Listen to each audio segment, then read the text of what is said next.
As Donald Trump looks increasingly likely to be the 2024 Republican nominee for president, it continues to look more and more plausible that there could be a serious effort to keep him off the ballot entirely. Following his presidency ending in a bloody battle on Capitol Hill, Mr. Trump remains the de facto leader of the Republican Party, at least among its primary voting electorate.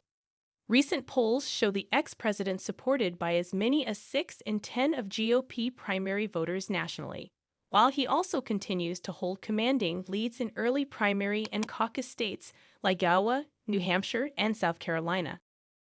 But winning a primary election is one thing. Winning a general election is another. And as Ms. Trump consolidates his support within the GOP, some politicians and constitutional law experts alike are growing more vocal about the possibility of simply denying the Republican Party's candidate from appearing on the ballot next November at all. The idea centers around the utilization of a clause in the 14th Amendment to the Constitution, originally intended to keep supporters of the South's failed cause of secession from being elected to office, which bars those who take part in insurrections or who have given aid or comfort to the enemies of the United States government from taking office. It's a bold strategy that would thrust American politics as far into uncharted territory as the Congress found itself in as lawmakers fled for their lives on January 6.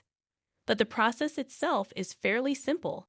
Legal challenges would be filed against any state elections officers who ruled that Ms. Trump would be listed on 2024 election ballots as a presidential candidate. Those legal challenges would play out in the courts, with the potential of reaching the U.S. Supreme Court for a final decision. A handful of left-leaning legal groups, buoyed by donations from liberal groups and other Trump-opposed donors, have pledged to file such challenges.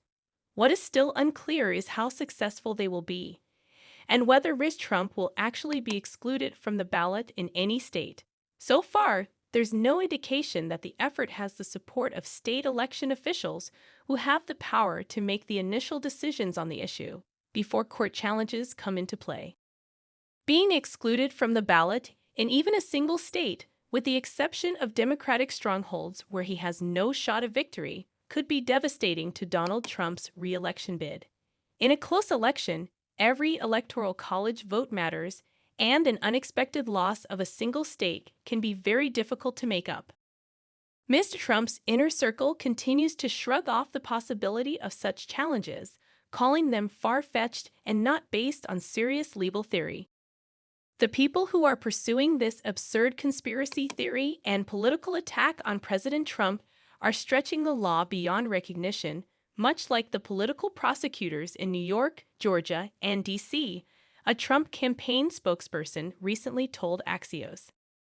But the truth may be a bit more serious. Much of the pushback from the Trump camp thus far can be summed up by the assertion that none of the January 6 rioters convicted of crimes related to the attack on Congress have been directly charged with engaging in a rebellion or insurrection. Some, like Proud Boys leader Enrique Tarrio, were convicted of seditious conspiracy, however, and that's an avenue that could theoretically be used to counter the Trump campaign's legal defense. Jonathan Turley, a conservative legal theorist with George Washington University, agrees. He has argued that the attack on Congress was a protest that became a riot, dismissing more serious charges filed against militia leaders and arguing that Mr. Trump's speech on the White House lawn just minutes before the brunt of the violence began did not qualify as incitement. In a recent Fox News interview, he described the idea as not simply dubious but dangerous. Two other respected constitutional law experts, Professor Lawrence Tribe and former federal judge J. Michael Luttig, reject that argument. The duo have recently embarked on a media tour to argue in favor of the plan and defend its basis in law.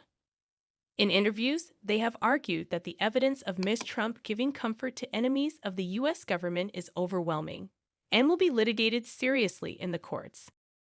This is one of the most fundamental questions that could ever be decided under our Constitution, Mr. Luttig said during a recent MSNBC interview, adding, "It will be decided by the Supreme Court of the United States sooner rather than later, and most likely before the first primaries.